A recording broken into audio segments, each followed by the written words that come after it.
Hey guys, and welcome to this Revit Beginner Tutorial where we will be making a floor plan in Revit, and I'll show you step by step how to do that. Also, I will explain a few things along the way, but I'm going to try and keep it quite simple and just move along at a nice steady pace for you to follow along. So you might need to watch it a couple of times to get the most out of it, and pause along the way. Also, if you've got any comments, questions, or suggestions, please leave them below. And of course, make sure you hit that like button and subscribe and hit the bell to see more videos like this. Okay, so let's get right into it. The first thing I'm going to do is to set up our interface. So I've opened up a new Revit project with the architectural template, and it should look something like this for you also. We want to do two things with our interface. The first thing is the properties here. If you click and hold and then drag this window across to the right, and you get that little blue rectangle, and then if you just release the click and place that there, and then down the bottom right hand corner you can see this little button here, drag elements on selection. I just want to click that so it's crossed out, and that's it for our interface. Before we start modeling, there's just one more thing we want to check, and that's our levels. So we can go to over here on the left in our project browser. We can see all our views in the project. We can pick any one of these views. Let's just go to east elevation as an example. Double click that and it will open up the east elevation, and here we can see all the levels in the project. So we currently have ground floor at level 0 and level 1 at 4,000 or 4 meters above ground floor. To change this level, we can just click the line and then click the number and then change that. So I can put in, for example, 3.2 m, so 3.2 meters, hit enter, and it'll adjust that level. You can hit escape, and if we wanted to add another level in here, it's really quite simple. You can just click this level here, then come up to the top here in our modify tab and click copy. You can see that there, the shortcut is CO. Click that, and then come down here and click the line and move up to, and then type in, you can actually type in the distance that you want it above. So let's say we want this one to be only 3 meters above. I can type 3m, hit enter, and now we can see we've got level 2 there at 3 meters above level 1. Now, we're not going to use level 2 in this case, but that will be there in case we wanted to add a second floor or upper levels to the building. So now we're going to use ground floor level 1 to do our floor plan.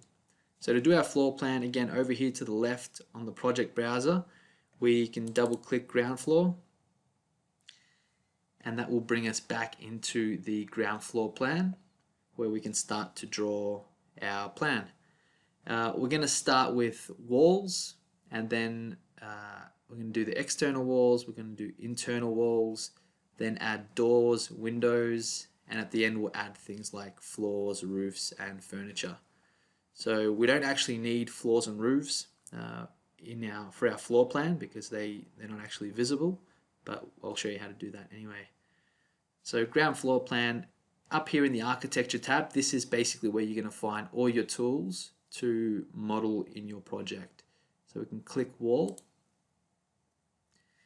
and you want to just do a couple things before you start drawing. The first is over here on the right, you want to select the type of wall. So if I pick this here, you can choose the type of wall that you want to create in your project.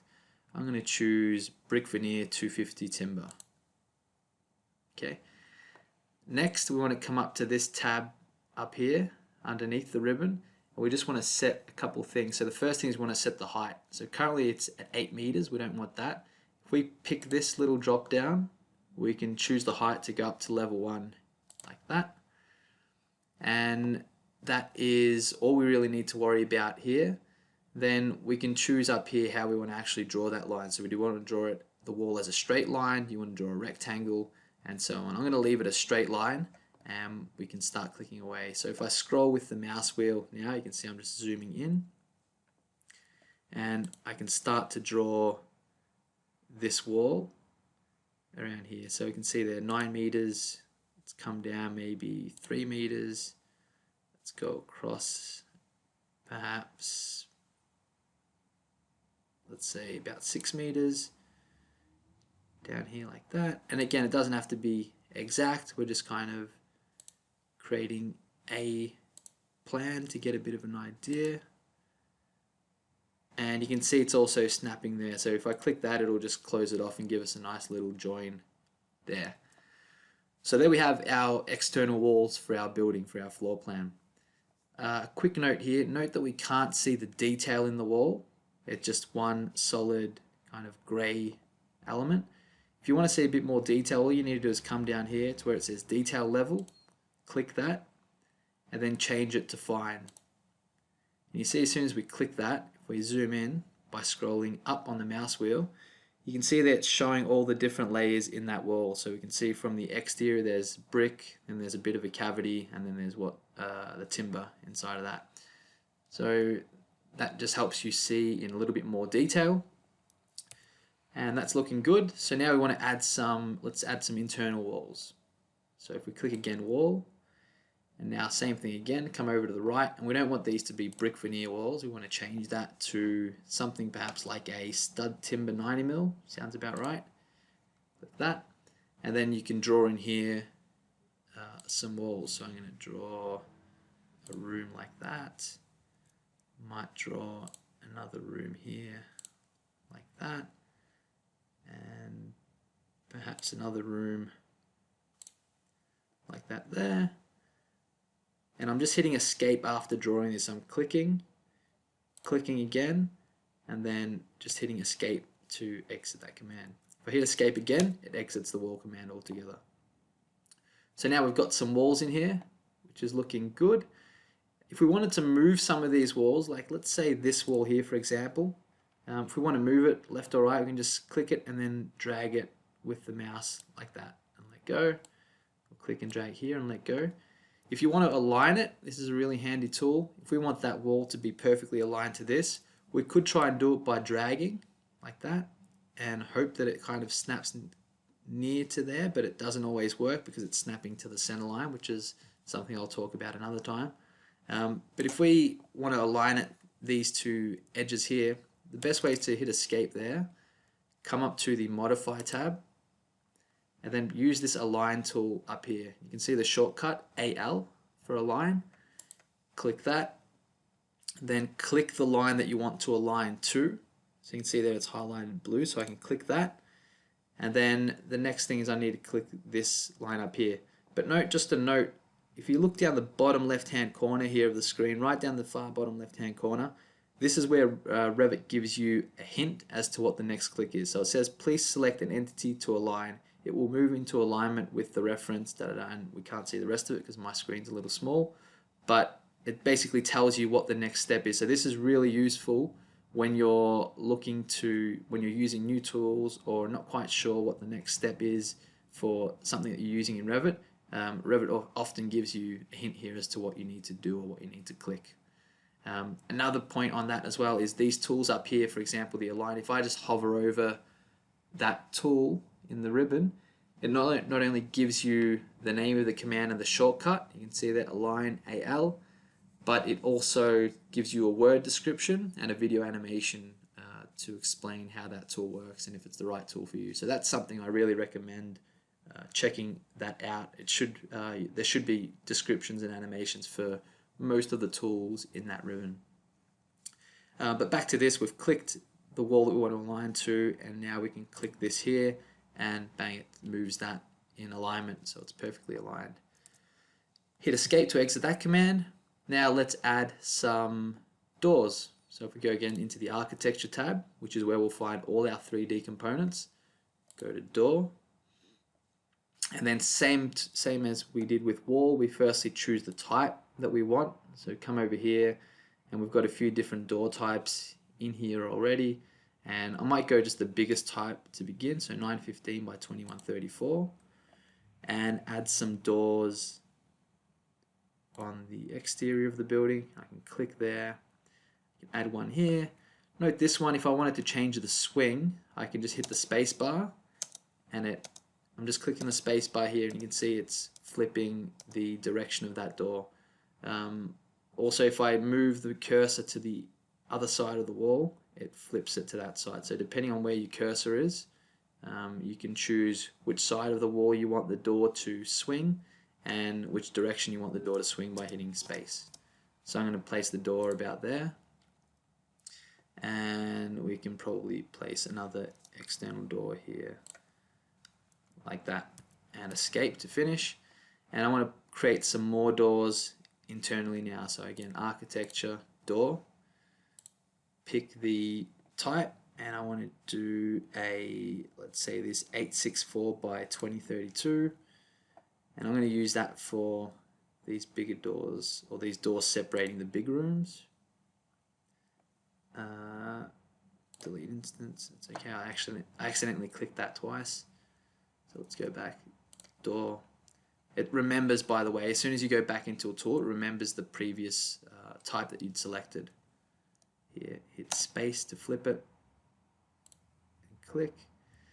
And now for these rooms here, I'm going to use a smaller door, so I don't actually need to escape to exit the tool. I can just pick here and then change the type to, let's go an even smaller door. These might be like the bathrooms or something. Space, like that, and hit escape. That's looking good. Now we might add some windows, so architecture, window, and again we've got a few different types in here. If you can't find, and this applies for everything, if you can't find the type that you want in here, or like the size for example, you can go to edit type, click duplicate, and then you can firstly give it a name. So let's create one that is let's say 2000 wide by 1 meter high, or 1000 high. Okay, and then we can change the properties down here for that type. So if we go to the width, instead of 915 we want 2000, and the height, instead of 1830 we want 1000, and hit OK. And now if I drop that window in here, for example, you can see there it's a 2 meter window. If I wanted to mention that, just to check, come up here to the Annotate tab and pick this Align Dimension. Again, shortcut DI, Align Dimension, which is the dimension that you'll probably use 90% of the time. Pick that, and then come in here, and we can pick these two, click, click, and now the third click is going to place this. So depending on where I want this dimension to finally to be placed, I can click. So let's say I want it there. I just click, and it's done. Now I hit escape to exit. We'll get back to dimensions in a moment, but that was more a dimension just to check that that window is okay. Now we can add some more windows again. So architecture, window, and we'll use this same type, the 2 meter by meter. We'll place one over here, and let's place another one over here, and perhaps another one. That was the bathroom, so let's not put one there. Maybe here like that. And let's place some smaller windows as well. So if we pick here, maybe that one there, and click, and let's put maybe 2 of those here like that, and hit escape. You can see there now we've got walls, external and internal walls, we've got doors, and we have some windows. Next, let's add some furniture. So again, architecture, next tool across, component. So if we click that, and again we've got a few that are already loaded into the project. So if we pick this here, we can see a few different families, which is what Revit calls groups of things, kind of like similar to blocks in AutoCAD, but families are the objects that Revit uses. We've got a few loaded here, but they're not all that useful. So what we're going to do is go to Load Family, and you can see here there's a bunch of folders and categories that are already loaded or saved on your computer when you install Revit, and you can choose from here different things. So let's go into furniture. Let's have a look for perhaps some, we've got beds, seating, storage, tables. Let's go beds for a moment. If you pick the first one, it'll give you a bit of a preview up here on the top right.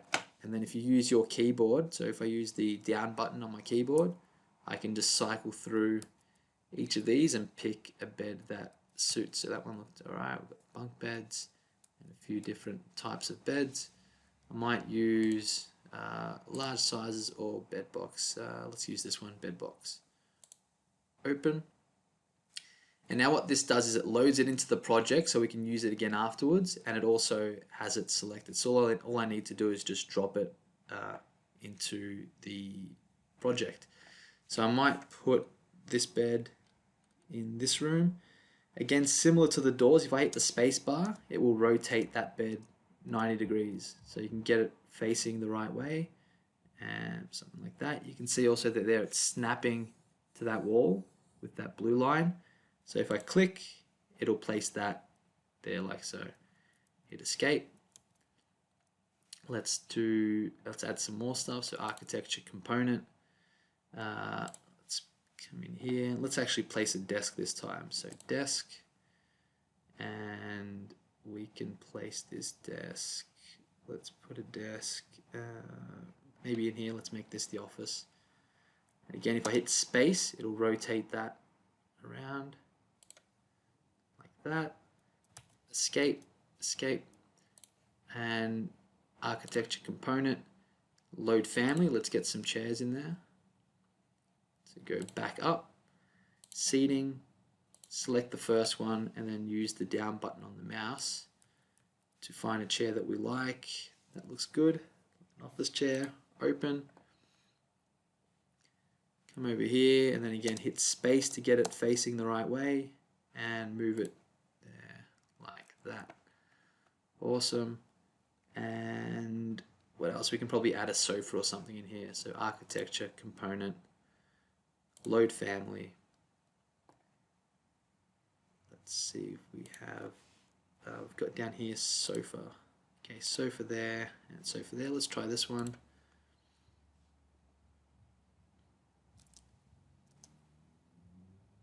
And we might put this sofa perhaps like that. Hit escape, escape.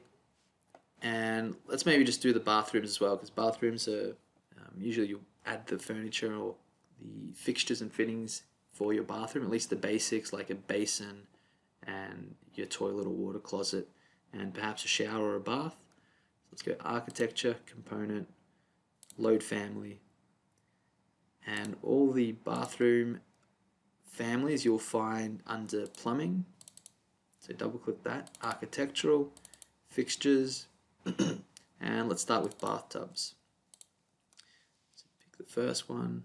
That one looks pretty good. Yeah, I think we'll go with tub freestanding. Open, and let's place this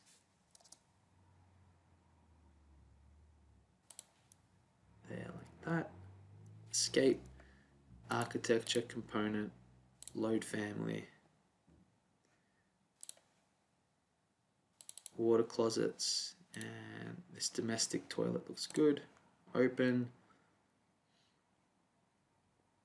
Let's put that there. Escape, and then load family for our sink. Vanity round, or that one, let's go with maybe this one here, sink vanity square. Open. Scrolling up to zoom in, and then again if I hit space it will rotate that around. Note that if it doesn't snap properly, you can just place it somewhere there, hit escape, and then select the object, and then come up here and use this move tool. Again, shortcut MV for move, click move, and then you can choose somewhere on this edge to move from there to there. Now you can see it's snapping because it's highlighting that wall blue like that. Escape. Cool, and that gives you an idea of that. I'm just going to select this and delete this dimension for a second. One last thing before we start annotating this is I just want to add some finishes to make this look, to give this a bit of a floor finish. So we want to add a floor first. So if we go architecture and floor, and same thing again, you can choose the properties here, the floor type. We're just going to leave it as generic 150 for now, doesn't really matter. And we want to we can choose here how we want to draw this wall. So you can use pick walls, pick lines, or any one of these other tools. I might use pick lines in this case just to show you how that works. So you can just pick, you can see here I'm just clicking around the outside of these walls like that. And again, depending on the construction and the structure, these you might want to pick the inside lines if your walls are running down past your floor, but we don't need to worry about that for now. So you can see that I've drawn that all around there. And then once you've done that, just make sure, you need to make sure two things when you're drawing things like floors or roofs. And that is, you need to make sure firstly that it's a closed loop.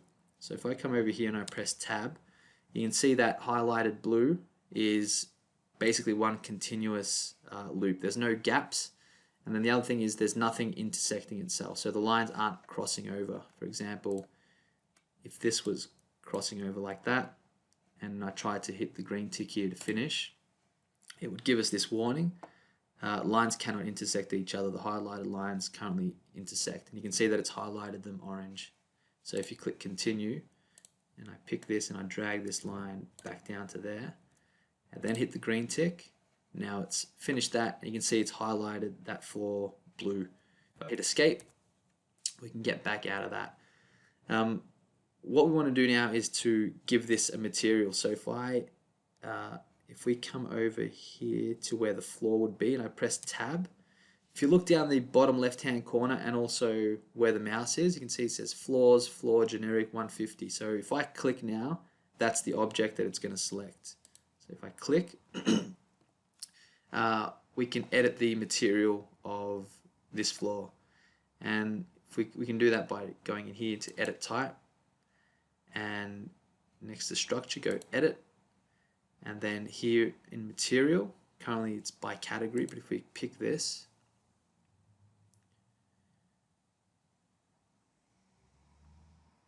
and let that load up, we can choose a floor type. So I'm going to just bring this over here, I'm going to choose concrete,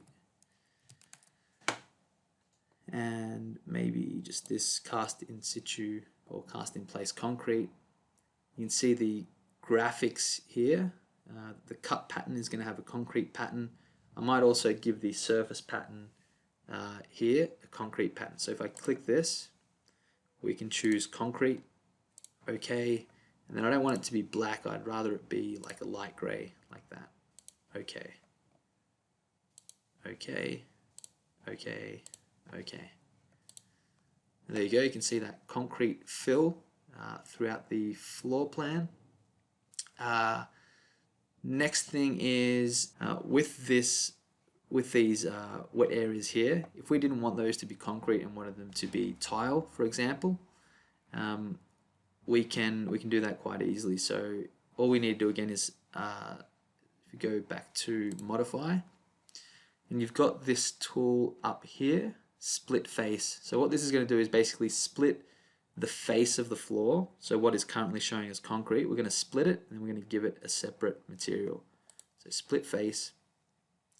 Come over here and just select the floor. See it's highlighted blue. Click. And now you can see on the bottom left hand corner of the window it says click to enter line start point. So if we come here, and I just need to make sure that it's a shape from going from the orange line to the orange line out there. Escape and hit the green tick. So we've split that. And now we can actually just paint that part of the floor a different color. And to paint, which is a really awesome tool, modify, paint, and we can choose from in here any material that we want to apply to that floor. So I might do, in this case, let's type tile or TIL and see what we get. Textile, slate So let's try ceramic. Okay, porcelain, like that. And then just hover over here. So with this still, this window still open, if we hover over this floor and click, it'll apply that material. But note that we can't actually see what it looks like. So we'll need to go into the properties to set up that material, porcelain, ivory. So done. To set up materials, you go into Manage, Materials. And now if I just start typing porcelain like that, we get porcelain ivory. And we can change here the surface pattern to look more like a tile. So we go like that, we go to Model, and we can choose here how big our tiles want to be. Let's say 250mm squares sounds reasonable. Okay, and again I'm going to click the color to change that to like a light gray, like that. Okay, and you can see that automatically updates in there. Awesome. Let me click this and hit backspace to delete. Alright, so that's pretty much the basics of a floor plan. You can keep going now with that and just keep adding furniture and adding detail and the rest of it. In terms of graphics, if you wanted it to look a little prettier, all you need to do, like there's a few things you can do actually. You can turn on shadows here, so give it a little bit more depth. But you can also go into here, graphic display options, and there's a few things that you can play around with in here. So with the shadows, for example, we've got cast shadows in there. But if you go to lighting, you can make them a little, if they're a bit dark, you can bring that down to, let's say, 20. Apply. But you can also change the style from hidden line, which is just the black lines with white, black and white basically. You can change this to shaded. Apply. You can see it gives a little bit more, a bit of color in different parts like that. And go OK. Now that our model is done, we can start to add some annotations. So we're going to focus on dimensions and text just to finalize our plan. So to do that, we need to go into the Annotate tab, and let's start with dimension here, align dimension. And if we zoom in, let's say we want to dimension this wall here. So you can make sure this is set to wall faces. Sometimes it's set to wall center lines by default, but make sure that's wall faces. And then you can click these lines like that as an example and place that out there. So the third click places it, or the final click places it. We can also do the walls here. So click, click, click, and click, and then move this out and it'll snap nicely right there. And we can do another with the opening. So click and then hover over here. You can see it's gone blue for either side of the door, blue again for either side of the window, and last one out here, and snap that there. We can do that also in the other direction. So let's say if we're going to do the horizontal dimensions, we can start the click there, and over here for the overall dimension, let's place that there. We can do each of these, click there, and you could also do, for example, the internal walls or all the walls. So if we click there, click, click. Oh, notice that if you click the same line twice, so there I've clicked it and it's given us that dimension. If I click that same line again, it disappears. So if you ever do that by mistake, you just need to click it again like so. Make sure we're picking the right each face of the wall every time.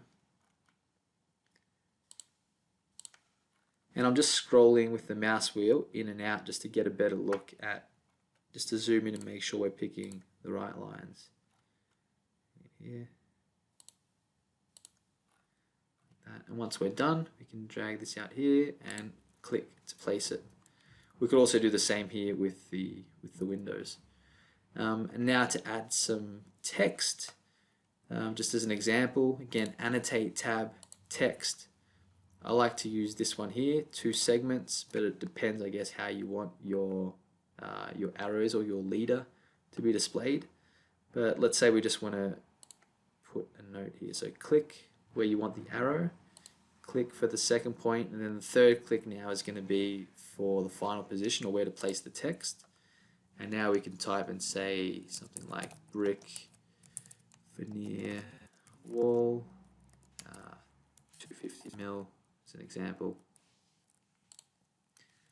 and hit escape to exit that.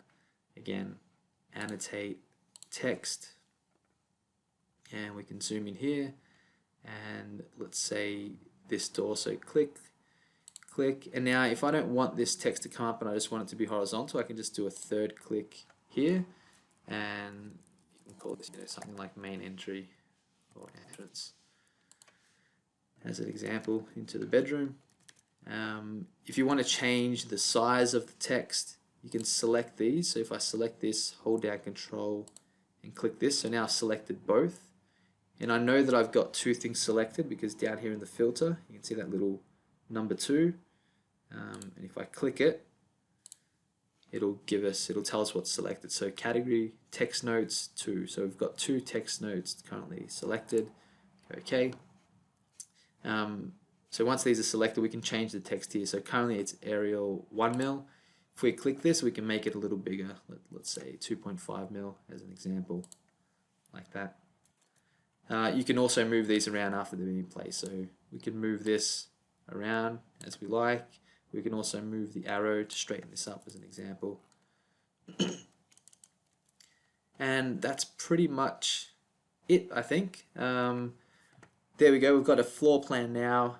Note that we actually do have a lot more than a floor plan. We've actually modeled something in 3D, which we can see if we click this 3D view. We won't go into it in too much detail or any further detail in this video, but just so you know, this is what we've created, and it looks something like this, which is pretty awesome, and it didn't take that long at all. And we have our pretty complete floor plan. Of course, we can add more furniture and detail to this and annotations, but these are all the basics of any floor plan. And I will be creating a video in the future where we go into a lot more detail and we can talk about things like grid lines, adding more dimensions and more custom families, also aligning things in certain ways and making it a lot more detailed and a bit more accurate. But these are the basics. I really hope that was helpful. If it was, please leave a comment below. If you've got any questions or suggestions, also please leave those in the comments below. And yeah, if you liked it, please do hit that like button. It really does help me out a lot and I do appreciate it. And if you want to see more videos like this, please do hit that subscribe button and the bell, and I will be making more videos in the future. Thank you all and have a great day.